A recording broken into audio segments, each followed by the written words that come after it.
Thank you very much. We have a great panel, and also we have the fortune that they're all here. So they all came, and of course, this is the last panel before the concert, so we'll try to make it shorter to the point, so to speak. But we have a number of very interesting to discuss, and one of the things I would like to say is that we're all scientists here. And I'm a physicist, that I even talk sometimes to economists, so I actually talk to social scientists every once in a while. So we started that at CMCC, that is an integrated research center, because I'm also old enough to remember when all this started, you know, when all this climate business started as a small group of people in obscure labs.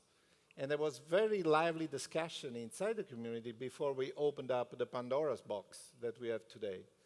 And one thing is clear is that climate effects are so pervasive that they're everywhere. Once you realize that climate is changing, then you realize that there are impacts and effects everywhere. And this is some of the things that we'd like to discuss with you tonight. One of the things is it's clear that if we want to achieve all the wonderful things that we have discussed all today, all the targets have been set up in the endless conferences, they're going to require extensive changes. Extensive changes in the planet, extensive changes in our society, extensive changes in our economic structure, and even our institutions. We were talking about future generation. Well, we have a representation problem. Future generation are not in any parliament. They're not represented in the process. So how are we going to account for their role when we start to attack these multi-generational issues like climate change? So my question to you would be, what kind of vision you have for the planet in 40 or 50 years? What kind of changes you try to think that are necessary in order to achieve the targets we are setting up for ourselves in order to combat, contrast climate change in an effective way? Maybe I would like to start from you, Dr. Sokona, if you want to. Do we have a... There. Thank you, and thank you also for the organizer to give me the opportunity to take part to that conversation. And this has to be in connection with what IPCC have achieved during the 30 years. Because if we look at from the first assessment report to the fifth assessment report, each of the report has been a critical milestone in terms of informing the policy. And because the first assessment led to the convention of UNFCCC, and then the second assessment report, the Kyoto Protocol, the third assessment report, and then to bring the adaptation on the loop. And then the fourth assessment report on the issue we are discussing on the 2 degrees, and then the fifth assessment report on the Paris Agreement. In each of the steps, each of the report also have led to some of the critical elements. And also, the way IPCC is working, the scope of the work has been to broaden enough and then to bring in some of the most important elements we have in order to bring those transformation. And if we look at till the fourth assessment report, it's from the fourth assessment report that the issue of solutions start to emerge in the IPCC assessment. And then the solution was mainly related to focus on technological solutions.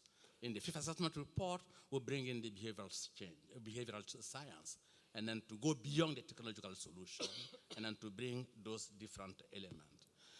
And in order also to bring the future element, I was last week in Bamako in Mali discussing with 700 farmers and local government and some of the youth in the discussing on the climate issues. And then for them, most of them are living and experience the climate, the changing of the climate within a short term of period.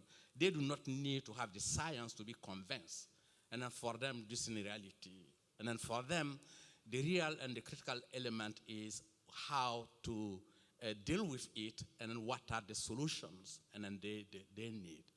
And I think that is in that regard that we are not addressing some of the fundamental and critical element that is, we discussed it during the previous panels on education, information, and awareness building in a continuous basis.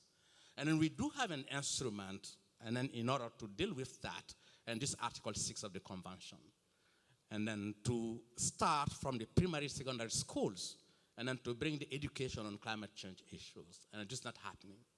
And then from the primary to university, some of the universities are dealing with that issue, but from the primary and then and then we only bring in the climate issues when there is extreme event here and there, but in a continuous basis. Yeah. So we will definitely need more education and more attention to these themes also in education at all levels, from what I understand. But maybe I would like to ask Sandro Fuzzi, that's an expert in atmospheric composition, has been involved in the IPCC for the fourth report. What kind of changes do we expect in the structural composition of the atmosphere if we need to achieve those targets? Well, one, I think for me, as I will be participating in the sixth IPCC assessment report, one of the most exciting things is that for the first time in the outline that has been set, there is a specific point concerning the interaction between air quality and climate change. It is something that has never been treated before within the IPCC. The point is that the same source, our car and our house and electricity plant, emit both greenhouse gases and air pollutants. And it's not possible to unequivocally separate the anthropogenic emissions in the two distinct categories as atmospheric pollutants and climate active species. At the same time, some species are affect both air quality and climate. And at the political level, since still these two issues are treated by different people, by different departments.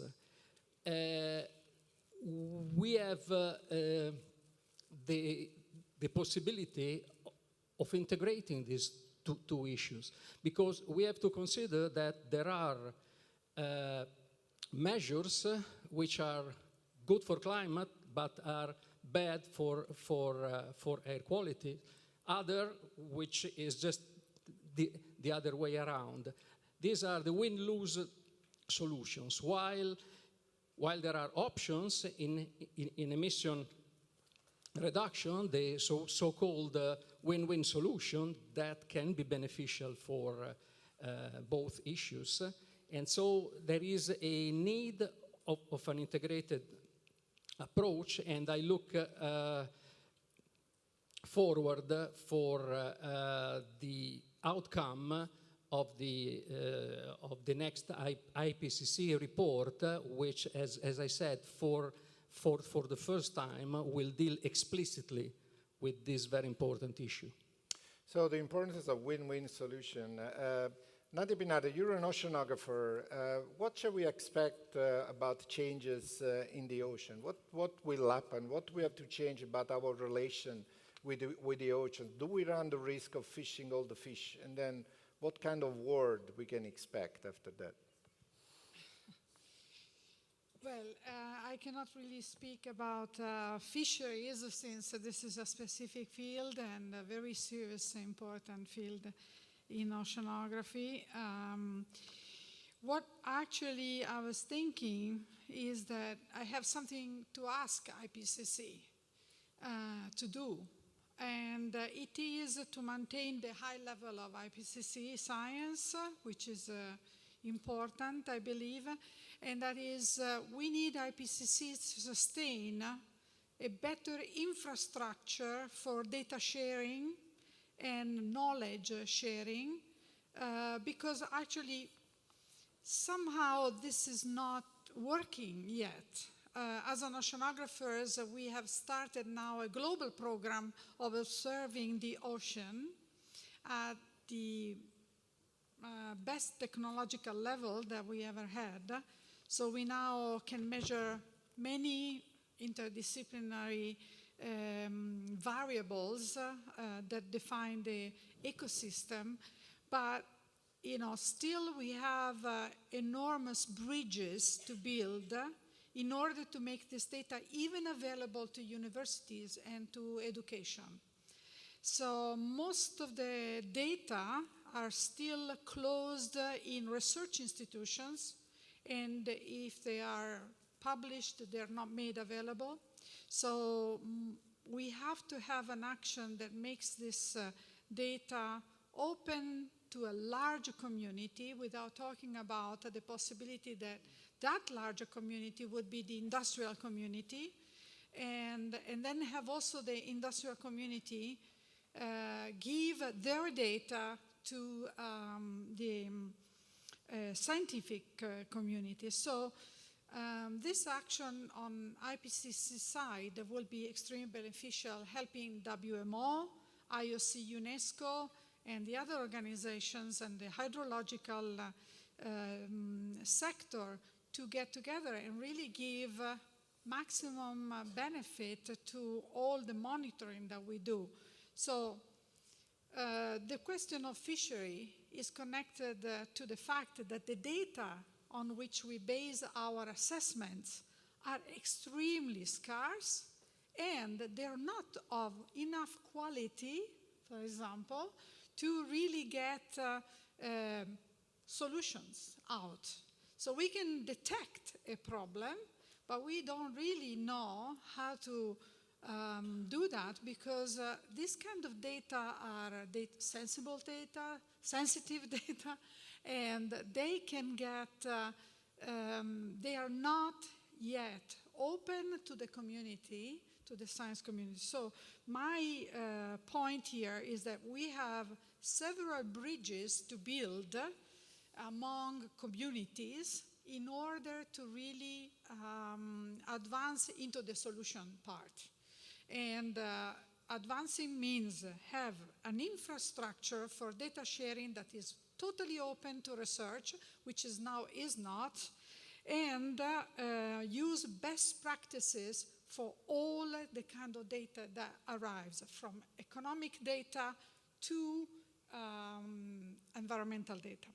So this is a very important point that we need to keep in somehow in the agenda. It's not done yet, and I think it will make extreme, it will have an impact on finding the solutions. So openness and the sharing of data, that's another issue. Then I would like to ask Andrea Segré, that has been advocating a rational usage of food resources for many years. What kind of changes we have to do in our relation to food, the way we use food, in order to be able to achieve those targets? Okay, thank you. Thank you also for... It's not working. Okay. Micro, okay. Thank you also for inviting me. Just let me spend 2 words on this foundation I represent here with this strange name, Edmund Mach. He used to be an Austrian that back in 18th century, 1874, established an experimental station in San Michele all'Adige, is in Trentino, and so it's a short story. I'll explain all the story since then. No, and at the end of the story, the province set up, starting from this experimental station, a foundation named by the founder, which is a no-profit private organization, quite important in terms of people. We have 100 researchers, and also in doing research, what we call extension, and also now teaching with the university in the field of agriculture, environment, and food. This is in general. As of my research and also my engagement in this foundation, actually I'm an agricultural economist, so in the framework of the social science, I'm doing outing here, so I'm representing this part of scientists. And really, we are sort of looking since a number of years, not really the time of we celebrate here, but I personally started doing research with my PhD back in 88 in Cornell University, and I saw enormous progress in terms of applied research in agronomy and related sciences, but a lack in terms of our behavior. And I heard our previous roundtable with the, I heard waste, I heard diet, I heard food production or agricultural production. It's clear actually that we need to change something. We know already that in terms of agricultural production, livestock sector is an important part, between 14 to 18% of GHG emissions. And I'm pretty much sure that in some years we will not need any more cows to eat burgers. I also tasted what we call this sort of synthetic burger. It's very, sort of appealing. I mean, is quite good. And I think that production and what we call sustainable diet are already changing, but we need actually a push. I totally agree it is ourselves in terms of consumers, citizens, that we have to push our policymakers, our institutions, but I don't think is enough.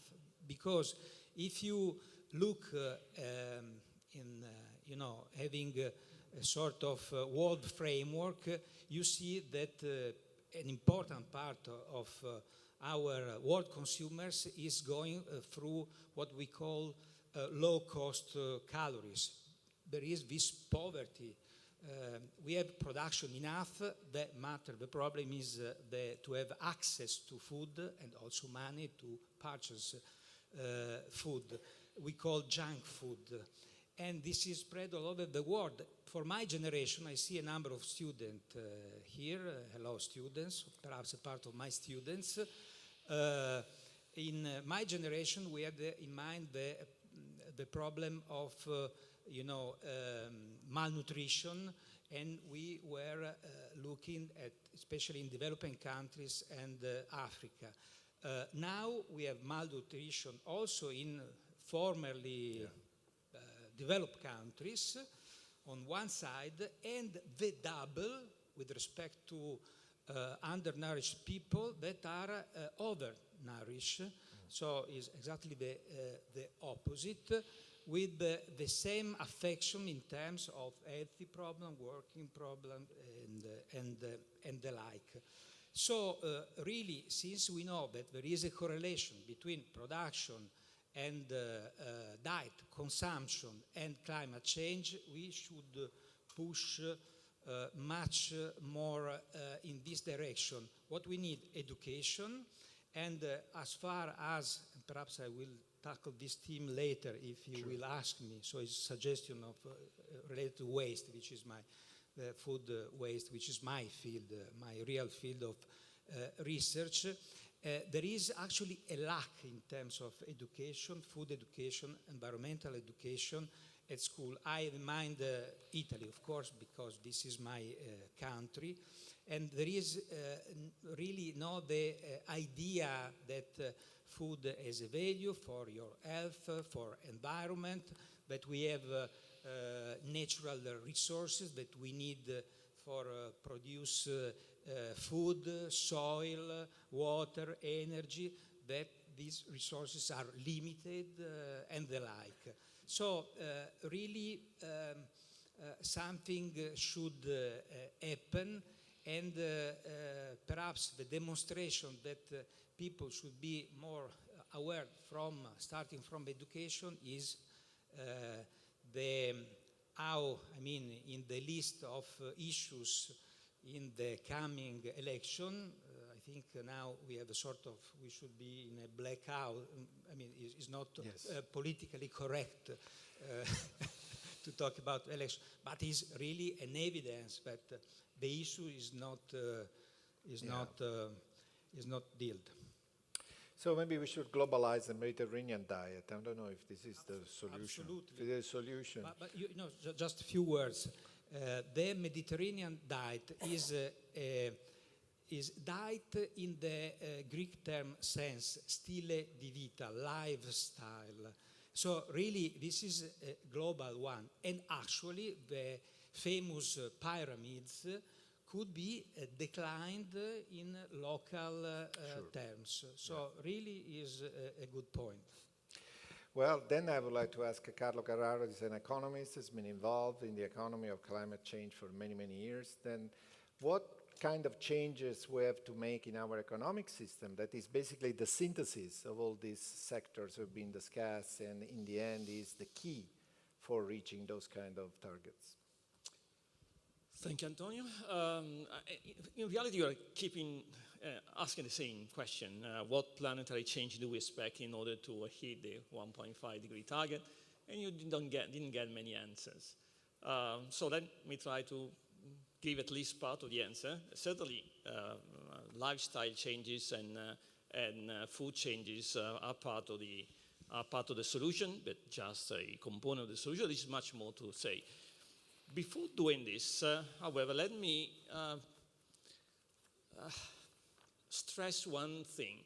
This is the first panel in which Italian speakers are involved. In all previous panels, there were only international colleagues speaking and talking about IPCC, communication and research and so on and so forth. And I stress this because there is a lot of research on climate change in Italy. Italy this year is the third most important funder of the IPCC. For many years, Italy did not fund the IPCC, unfortunately. This government decided to fund the IPCC.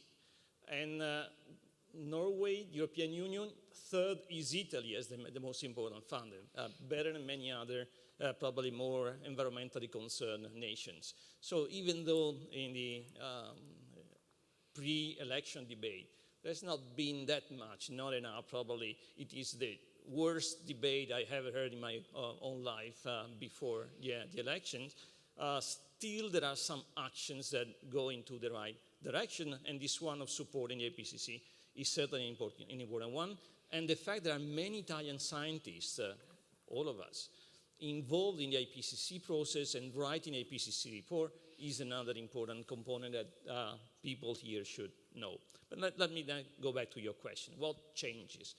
I think that Miles introduced some of these changes in his presentation before. And even in the first panel, there was a discussion of what achieving a 1 degree target means. First of all, as we heard, it means reducing emissions. How do we reduce emissions? And I think what we should expect is a big change, a big move from fossil fuels into renewables. How do we get this? Electrification is the first answer. What we will see in the next 30, 40 years is a world which will be deeply electrified. So cars will no longer be fossil fuel. Cars will be electric cars. Houses will be fully electric. Power plants will be powered by renewables in order to produce all this electricity. And technology is there, technology is coming. As far as cars are concerned, for example, if you install solar panels and you install a battery that conserves the energy produced during the day to be used during the night, maybe to charge your car, you're a fully integrated house or a condominium or a building or a public building in which all energy comes from sun or wind in other countries, and then batteries and the technology for these batteries, they are thanks to Elon Musk, one of the most important geniuses of the planet, and many others who are working on developing these batteries. And cars as well. Of course, we need policy to support these changes. Think about Norway with the set of subsidy for electric cars is now the largest fraction of total cars bought last year are electric cars in Norway. But even in the United States, the heavily criticized United States, most states in the US have incentives for electric cars, and electric cars have a really low cost with respect to the other ones. So policy support this transition, electrifications in the transport system, in the housing system. Of course, government could do more, for example, by replacing buses in cities and at least using hybrid ones, if not electric ones, but certainly they keep buying fossil fuel buses, and we don't really understand why they do this. The power sector is the other important one. So transports, buildings, industries, of course. Industries can be electrified quite easily, but again, we need clear rules. Think of the steel industry. Think what's happening in Taranto. Taranto is a clear example of a situation where there is an easy solution because a lot of people get killed by pollution. A lot of pollution goes into the air through CO2 emissions and is contributing to climate change. The quality of life in the city is really poor, but nevertheless, they keep moving into the old direction of supporting a very polluting steel industry and even supporting those who are now buying. You probably know that the steel industry in Carraro has been bought by the combination of Indian and Italian companies, but this alliance was not the best one from an environmental viewpoint. They picked the worst one probably because they had an interest in supporting a family well known in Italy, but this was not the good choice in terms of the environment. So consistency in terms of choices by governments will be very important. If the governments moved into the right directions, and whenever they take a decision, whatever it is, for the industry, for the agriculture sector, whatever, they take into account the implications in terms of climate change, then the whole thing will be different.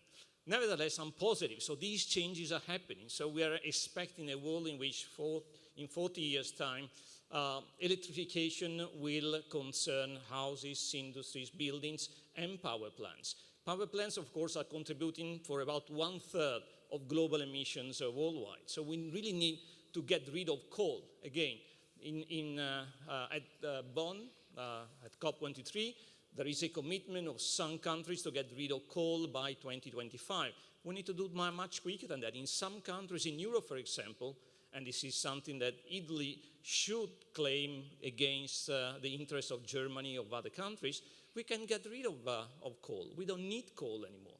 We can do it without coal. So let's do it.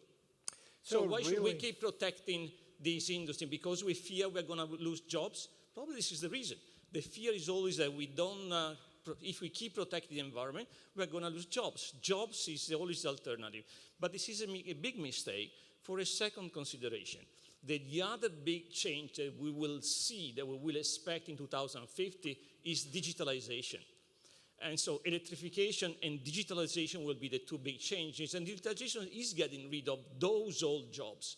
So in any case, they are lost jobs. So if we want to really work for this generation and future generation, by the way, climate change is an issue also for this generation because impacts are there. Impacts are there, maybe not in Italy or in Europe, but they are in sub-Saharan Africa, they are in Asia. We cannot just say it's for the future generation. There are present generations that are heavily hit by climate change, so we must take care also of those populations, at least because we want to limit migration flows, if not because we are concerned, and I believe we should be concerned, with our own welfare. So it's digitalization is hitting the job market, and if we don't change the way in which we conceive the society of the future and we sustain the development, we're going to lose those jobs in a way. So this is a short-minded approach to say, let's not protect the environment because we want to save employment. We need to really focus on what we really need, and the kind of jobs we need are jobs that are strongly related on the transition to a low-carbon society. Because without fossil fuels, we would like to develop technologies, for example, to stabilize the flow of electricity during days and nights. And with renewables, it's much more complicated. So we need new infrastructures, we need new softwares, we need new meters in all houses, and so on and so forth. We need a way of storing energy. Miles talked about CO2 removal. Certainly CO2 removal is important, but it's even more important, the storage of energy. Because if we want to reduce emissions and electrify the whole economic system, we need to have renewables energy the whole day, 24 hours per day, even when there is no wind and there is no sun. And storing electricity becomes a crucial component of this transition. And then we need technological development. We need new ideas, new processes, and all this requires new skills, new jobs, and new employment. So we should not be scared about this future. We just need to think that the future will be different, and this is probably one of the weaknesses of the IPCC. The IPCC keeps designing scenarios, thinking, even in terms of the impacts of climate change, of the world as it is now, not of the world as it will be in 25 or 30 or 40 years. The world will be different, even impacts of climate change will be different. And this is probably what we should change, even from the science viewpoint, the way in which you should change, the way in which you approach climate change. But certainly it should be changed from the policy view side and also from the citizen view side, because the world will be different. These changes are over there. And another objection is, I'm sorry if I'm talking maybe too much, but another objection is there are not the resources, there's financial resources to do this. This is false. Resources are there. Last year, 400 billions were invested in climate-related investments. About 93% were invested in renewables. It's a huge amount of money that's flowing over there. It's flowing over there because it's profitable. And the cost of a kilowatt per hour of energy produced by renewables is more or less the same today. In a couple of years, 3 years, will be less than the one produced by renewables. So it's not even true that it is too costly to produce energy with renewables. It was true 5 years ago. It's no longer true. So resources are there. In terms of the economics of the transition, it is convenient to support this transition. And if it is not done, it's just because we are conservative, we are protecting lobbies, we are protecting the past rather than looking into the future.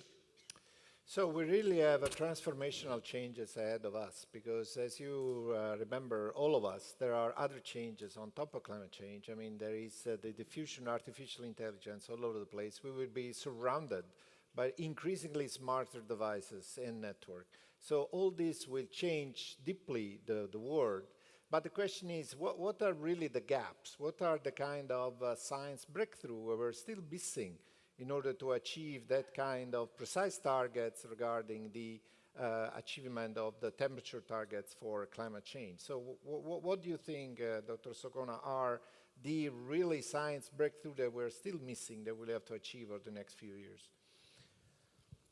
I think that one of the most important aspects that has been also highlighted by the previous speakers is on the bringing the social science, and then how the society is functioning, and then how the society is behaving, and then with those different changes. It's less to do with the technological change, the technological improvement, than the function of the society. And then also the institution through which we are operating, because all of them, we are operating, dealing with the problem through institution that has been set up in the 50s. And then those are new emerging issues. New problems cannot be solved through those type of institutions, because we need new type of institution, new type of thinking. Because solution and then the changes can happen in any of the sector, the critical sector. So we'll probably need to update also the international institutions that are, or try to organize this kind of... Because we have to start with that, with international and then as well as the national institution, because we are working through silos. And then we are operating through silos, sectors, and as we have seen it, everything is related to everything. And then we need new type of institution, new type of, in order to bring the changes that is needed at various levels. And in some cases, and then we said that we need a change in the energy sector.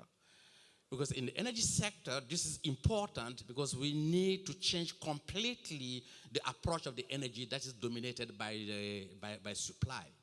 And even in renewables, the supply is dominating the energy system rather than demand. Because focusing on demand, and then that will bring completely different approach of the problem we are facing. This is the case also of the urbanization. This is the case of agriculture.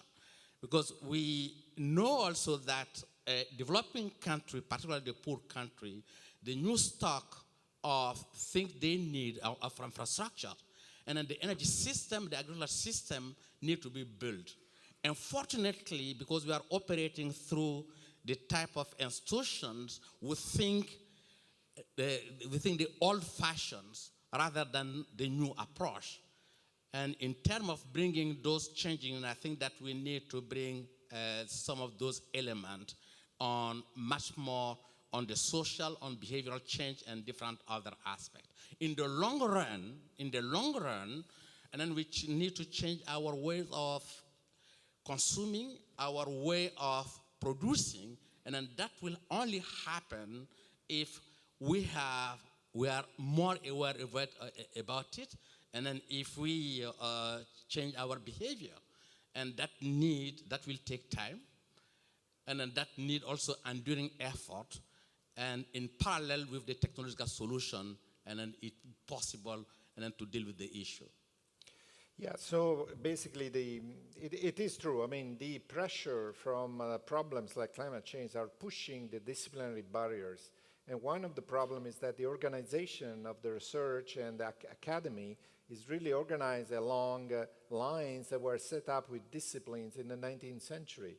Whereas we really should develop disciplines for the 21st century in this process of convergence. So maybe I would like to ask Nadia, that's an academic, what she thinks of the possibility of pushing towards a convergence of discipline to create a climate science. Yeah, the interdisciplinarity of science has started a long time ago. It is clear that, however, careers of academics are in interdisciplinary sciences are difficult, very difficult. And so we have an organization and a governance system to change.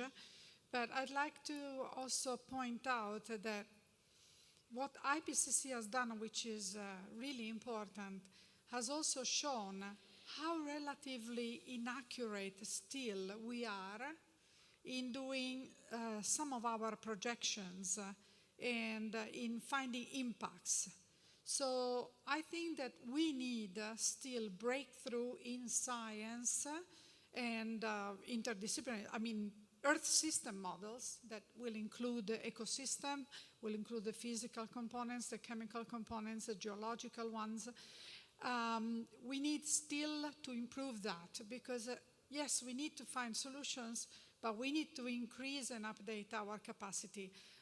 Just to talk about my own field, which is oceanography, the models that are now used to do climate change projections are from most of the oceanographic community thought to be not representing really what the ocean is like from the surface to the bottom. So there are drifts, there are issues, and we really need to tackle the problem how to do this. And we need an infrastructure, a very expensive to a certain degree, infrastructure of computational systems that have to be designed to solve our specific problem. So in fact, in this group, I cannot talk about solutions because of the kind that Carlo is talking and the others, because they have the competence to do this, but at the same time, I think science should be forced to also make breakthrough that will help the future. And one of the fields that I feel is a gap is risk mapping. So we need to go much more into risk mapping, and we need to go much more into global models or models, regional models, any kind of accurate representation of the particular topic, coupled, show the impact, and then coupled to risk mapping of the particular thing. And is not used yet. This will create a gap into our understanding when the solutions will be applied, because if we don't have a method to map the risk in an adequate way, we will not know how is the impact of the solution that we propose.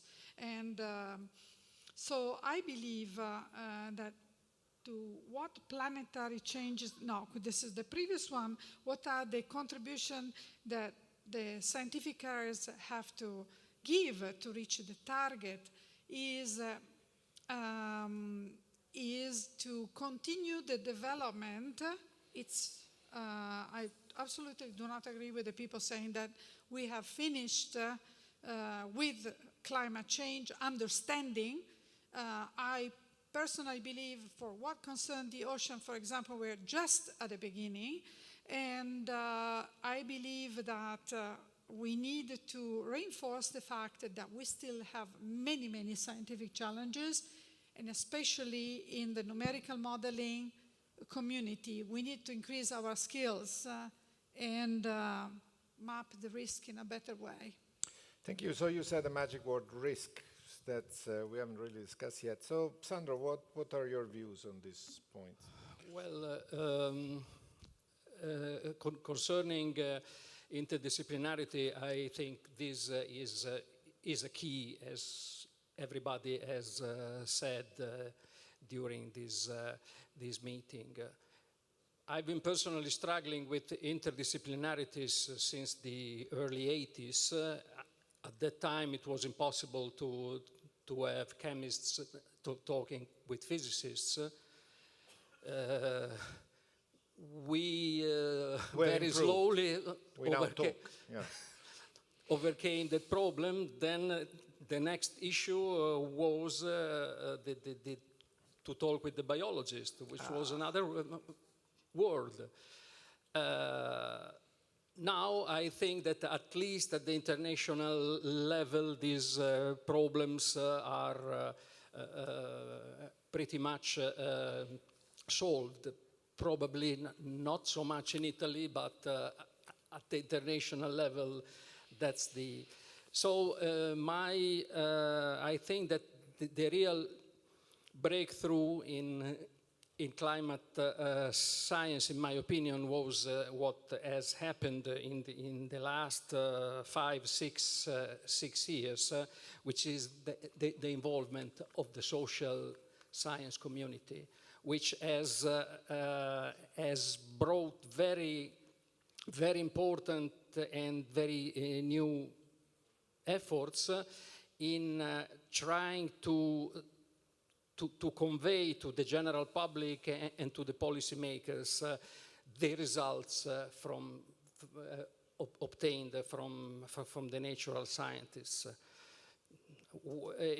Very few examples. One very striking one, a paper published in PNAS, which is one of the most important journals worldwide, 6 months after the AR5 came out, a group of glottologists said, well, the IPCC report is useless because nobody understands it other than those who have written it.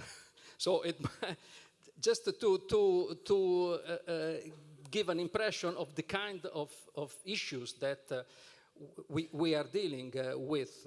For example, another outcome that came up last year, a paper from a group of sociologists which examined in the States the dependence of the various people on the consciousness about climate change, and what it came out is that this was dependent only for a minimal part on the scholarly level, on the census and age, but it was mostly influenced by political beliefs.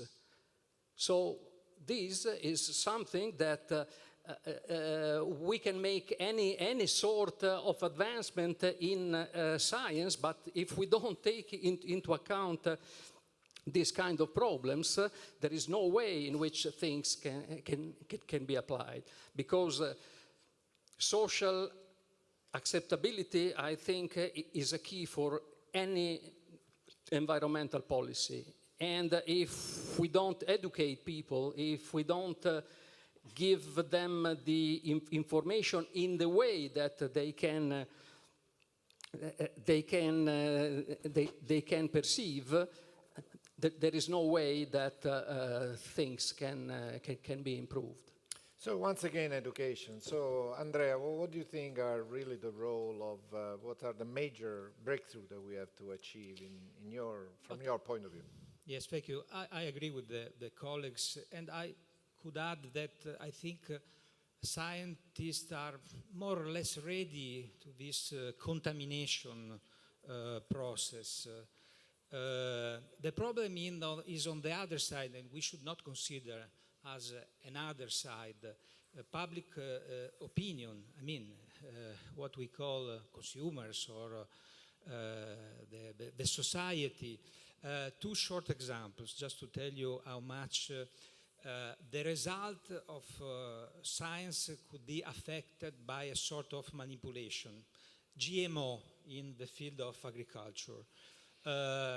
You know, a long history, a part of a public opinion, or a part of the farmers' organization that were against this research, saying, you know, something really out of mind in terms of scientific research, and sort of manipulating people, and we had some movement against this research, and the result, at least in Italy, that all over the world we have GMO, we import GMO to feed cows, and without any major problem actually, and we lose a part of our people. I used to be the dean of the Faculty of Agriculture, University of Bologna, during this quarrel, and a part of our researcher, we invested laboratories, PhD program, the like, they move away,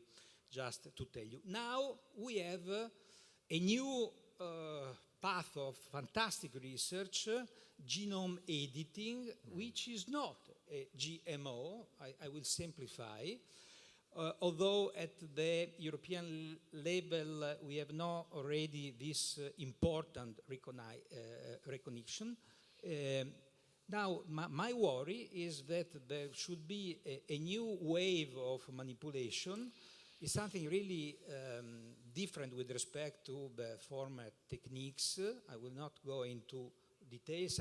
Actually, myself, I'm not really able to go, but my researchers promised me that there is something else in terms of resistance to drought, to pathogens, and the like. And really, the issue, the question is how to disseminate the correct message. So I'm following what just you said. And this is, I think, a role also of ourselves in terms, scientists.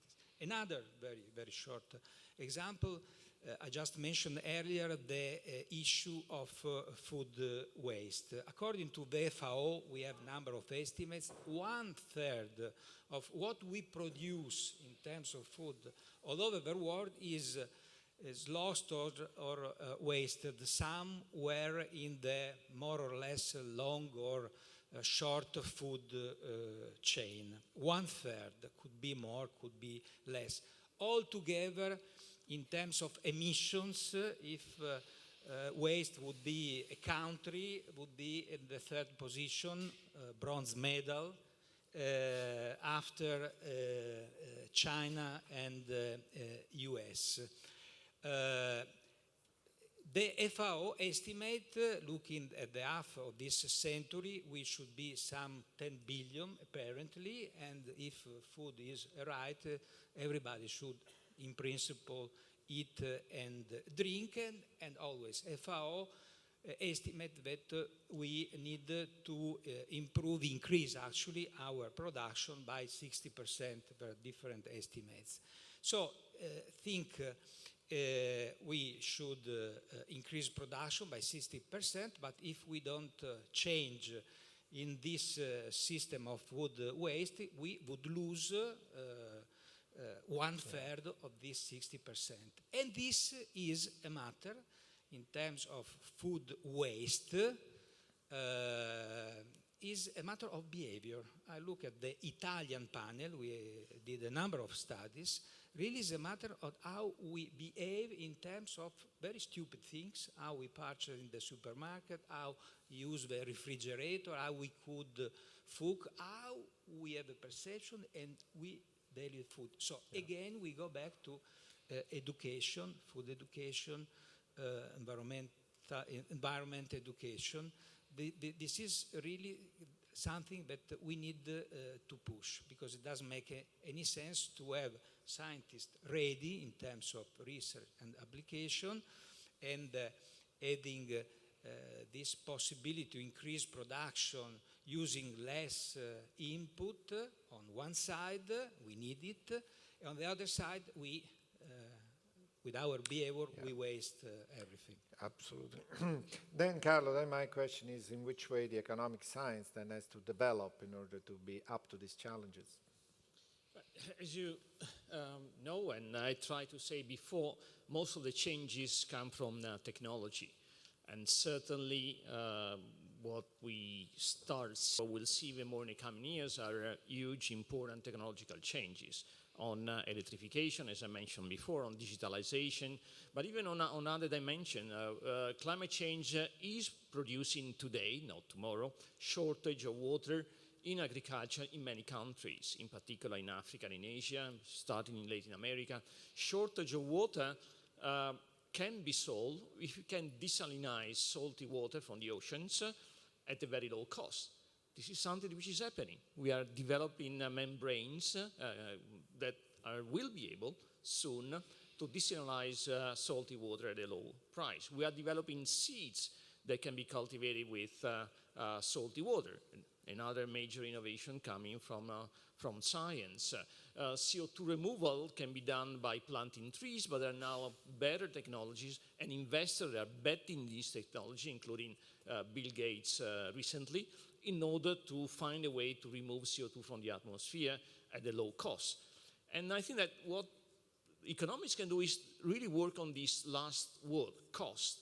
Because if these things don't happen, it is also because in some cases, not in all of them, as I argued previously, but in some cases they are more costly than others. So we need to work on financing, and economists can do a lot on redirecting finance from old investments, fossil-based investment, to new ones. Redirecting finance means to identify ways in which investors find it convenient, they find it profitable to shift investments into a sustainable direction rather than keeping investing to the old direction. And this is feasible. So finance is a dimension. Cost is another important dimension in which we should work and be more precise. For many years, starting probably from Stern report more than 10 years ago, we have been arguing that damages from climate change would be much higher than the cost of taking care or controlling climate change. So the avoided damages will be the benefit of the cost that we pay today to control climate change, reduce greenhouse gas emissions, and so on and so forth. But in reality, we're not precise enough in showing this conclusion, because otherwise the movement, in particular the financial movement, the private sector movement towards this direction would have been much, much more important. At the last World Environmental Forum, 3,000 leaders, business leaders from all over the world convened and voted the most important threats, the risks, the challenges that the humanity and the world face. In the top 5, out of 5, 3 were environmental related and 1 was climate change. But then action is not there. They perceive the problem, they know that there is a problem, it is a threat for humankind, but then action is always postponed. And I think it's a matter of properly identifying and giving a value to these risks. Because if these risks, these dangers, have the right value, investors, business leaders, companies would invest differently. But they don't perceive it. And this is the role of economics and of politics, because a way of doing this would be to price carbon. By pricing carbon, the job will be done. Yeah. But the role of economics and politics is really to work more into this direction. So, so in fact, this can be the key. I mean, just making the right behavior convenient and profitable even, and that would be the key to actually move the entire problem toward a satisfactory conclusion. Actually, we're also going towards a conclusion, so I would like to go quickly for another round of comments on a very simple question, because we have made a number of very interesting comments, and we are all really, there is a tension towards reaching these targets. But the question is, what if we don't? So my final question to you would be, what if we don't reach the 2-degree target? What kind of comments, what kind of idea you made yourself? What may be the most important consequences? Maybe, Doctor, you want to say something? I think that globally it's very difficult to see what will be the impact of that. And some of the part of the world will be much more heated than other part. And then by not reaching even by close to that. And this is very important. And I think that this is not the area where we really need to put emphasis, because we do have a number of mechanisms and then that we need to bring together, and they are working in parallel. And then one of the is climate, and then to align with the SDGs, because the convergence of the SDGs is aligned, it should be aligned with the climate. Unfortunately, that also is happening in a completely different area. And the SDGs give to us the opportunity to bring together the social component, the environmental component, and economic component. We address the 3 at the same time, and they are universal, they are indivisible. And in order to bring that element, we need also to bring in the national development and national issues in the loop. Because bringing the 3 key issues together, the climate imperative, the SDGs, and the national issues. In some countries, this is the National Development Plan. In some other countries, such as in Europe and others, it's much more social aspect and employment, and then how to make the transition from the system in which they are locking. And all those need to be brought together. But we have a mechanism of discussing individually each of those different elements. But we need really to bring together, and those are some of the elements the 6th assessment of IPCC, report of IPCC is trying to address. And then so far, we look at the long-term perspective in our scenarios, and in the 6th assessment report for the working group 3, may be corrected by Carlo, and then there is the short-term issues and the long-term issues as well. And then that is to bring in the national development issues in the aspect, and all are in the context of sustainable development, and then to bring the SDGs as a critical component. And those are some of the elements we need to pursue. Yeah. What do you think about the vulnerability of the oceans? Yeah, so I work part of my time in disaster risk reduction at WMO and in other organizations, and my contribution is that we should be much better in disaster risk reduction actions, because my suspicion is that we will go above the 2 degrees from the ocean side. If you look at the melting of the Greenland, and if you see the starting melting of Antarctica, it's clear that there are several tipping points that we don't know exactly in which degrees they fit global temperature, vaguely defined sometime. And so my idea is that we should be starting a very precise program of disaster risk reduction. And that means, and in that arena, most of the time we say that natural and man-made changes are not disasters, they are hazards. And for certain hazards, such as pollution in the ocean, such as ecosystem extremes, damaging extremes, marine ecosystem damaging extremes, we do not map the hazard yet well enough. And so after we do that, we need to know much better the impacts, and on the basis of these hazards projections. So I think there is a long way, but focusing on disaster risk reduction capacities from the developed and the soon to become developing countries, I think that it's an important step in forecasting that practically we will not meet the decrease. And these disaster risk reduction actions have 2 major pillars. One is the exchange of information at the right level and knowledge, so education and exchange of knowledge between the countries. And the other is building capacity in the local communities to be resilient. Thank you very much.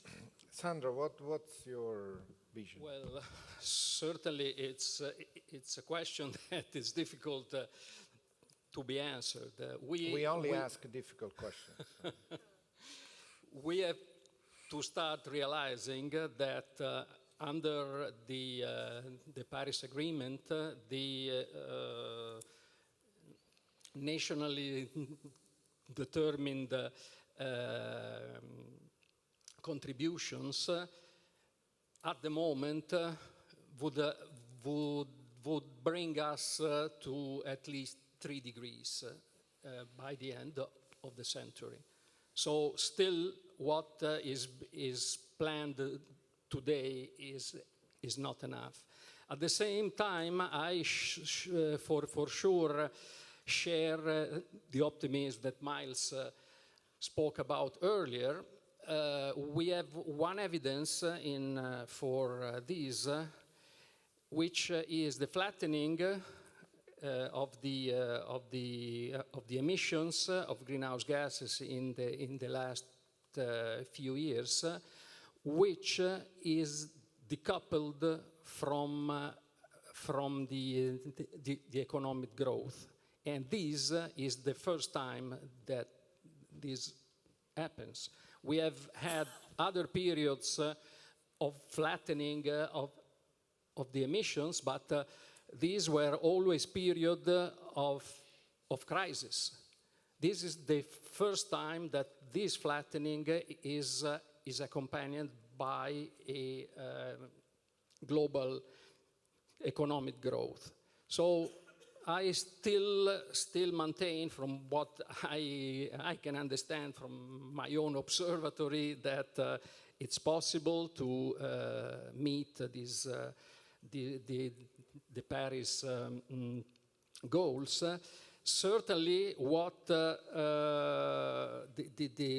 I think is the big unknown in case that we overcome these limits is the possibility of reaching the so-called tipping points, which is a temperature increase that is sufficient to trigger a threshold for an abrupt and irreversible change.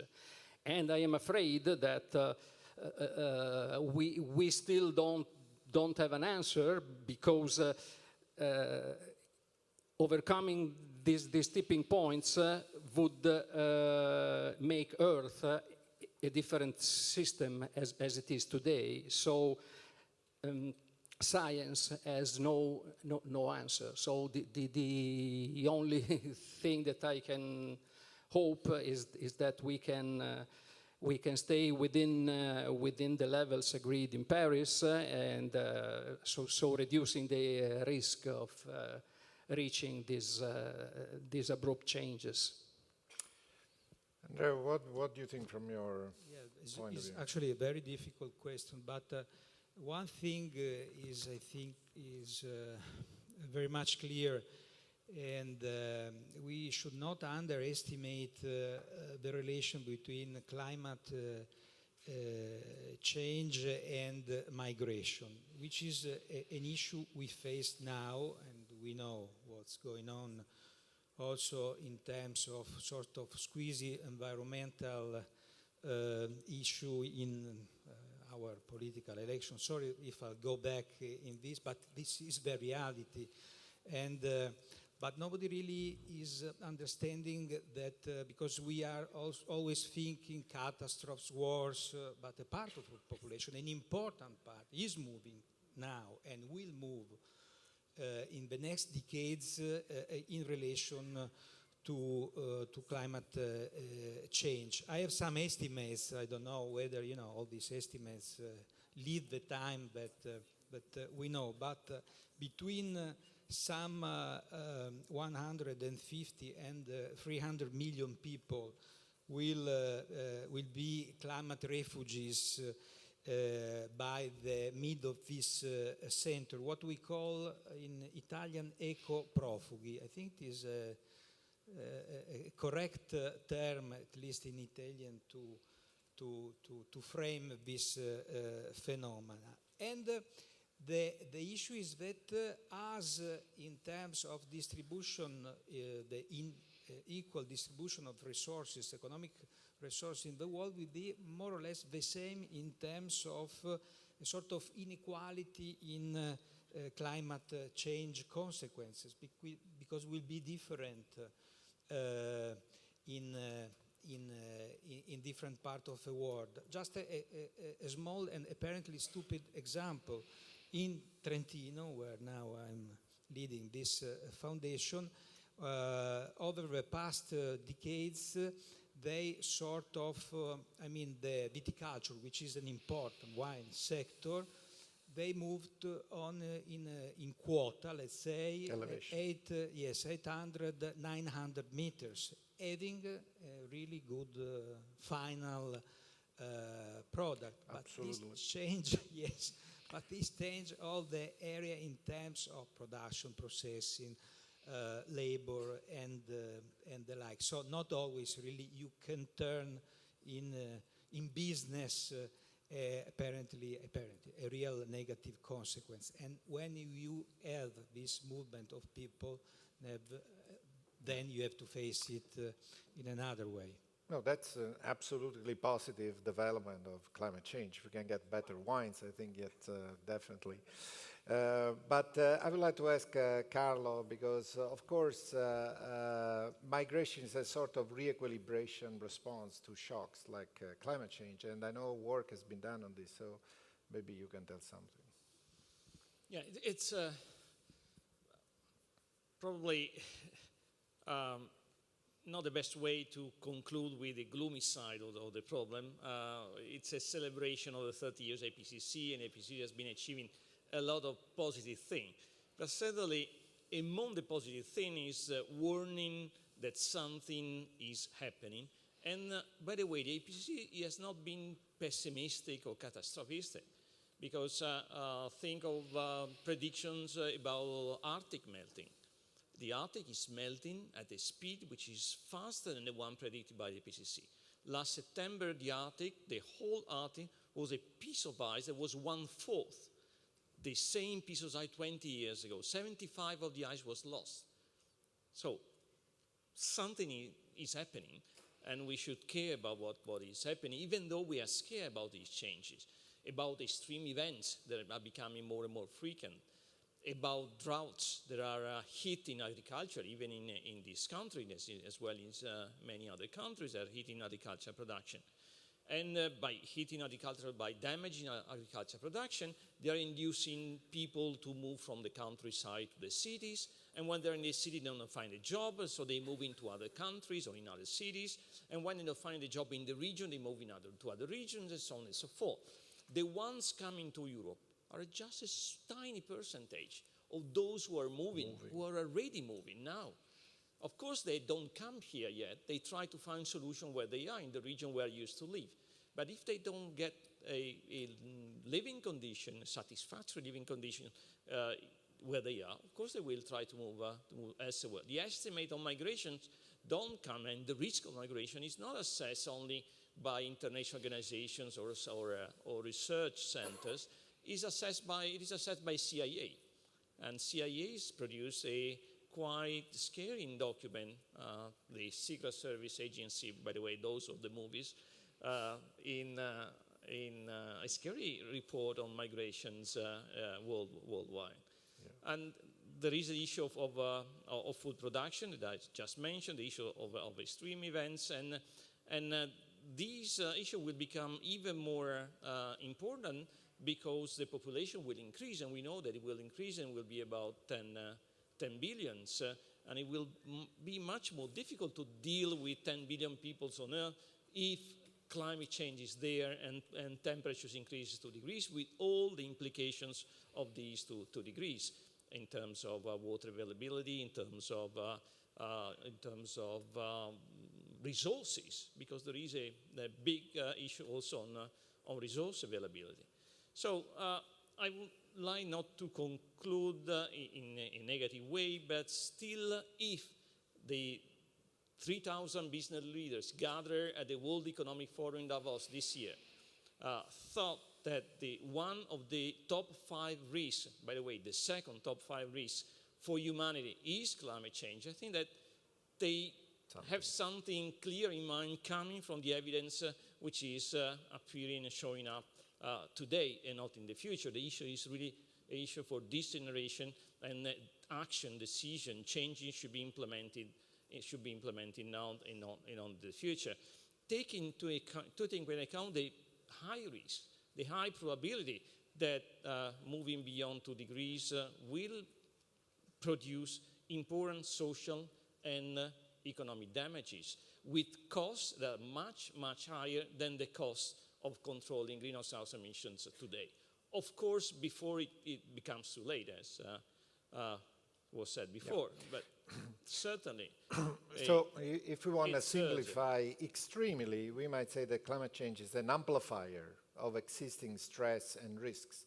And so the higher the impact of climate change, the higher the amplification factors, and then all sorts of stresses and risks and problems will be amplified, or even new one will be generated by climate change. Right. At the same time, solutions to climate change are solutions to many other problems that are not just solutions to climate change. And this is important to be understood. And we talked about health issues and pollution in cities and so on, but there are many dimensions of this kind, including employment, which will be a big stress in the coming decades. Yeah. So at the end, then, this means we have to be optimistic but concerned. So we should not be too superficial and forget and be too much complacent with our attitude, but we should be optimistic because of all the passion and all the talent, of all the intelligence that is going into trying to attack this problem. I think we have time. No, we don't have one question, maybe one question from the public. I don't see anything, so maybe that one. Somebody can get a microphone to that.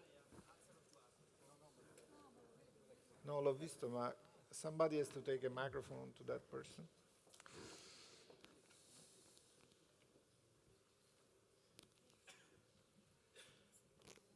ci siamo quasi. Hi, I'm a student from the University of Bologna.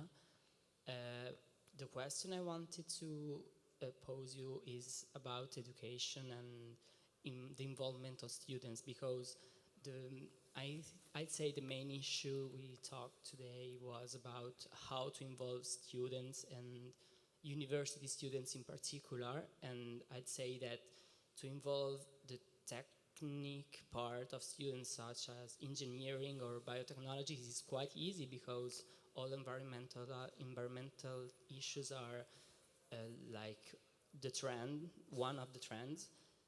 But I believe that also like philosophy students, history or literature may contribute. So how does IPCC and others, in collaboration with other institutions or university, intend to face this kind of issue? Thank you very much. We have time only for one answer. So who wants to answer this student? You, please. I think there is different ways we are involving students and young scientists in the IPCC. First of all, IPCC review comment is open to anyone. Anyone can be part of IPCC. By registering, you will receive the report, and then you can comment, and then commenting is a contributing, and then to find out some gaps. And then we do have also involvement of chapter scientists, and those are open. There were an open call for any young scientists who want to support authors in specific chapters, and then we do have limited resources for that. The number is limited, but that exists. The process just started. And then some of the scientists, young scientists, has been recruited to be, to give support to the authors in different chapters. And those are some of the ways of bringing young scientists on board. Well, then, thank you very much. I would like to thank all of you for patiently listening to this debate, to the panelists, to stand up with our different questions, and thank you very much again.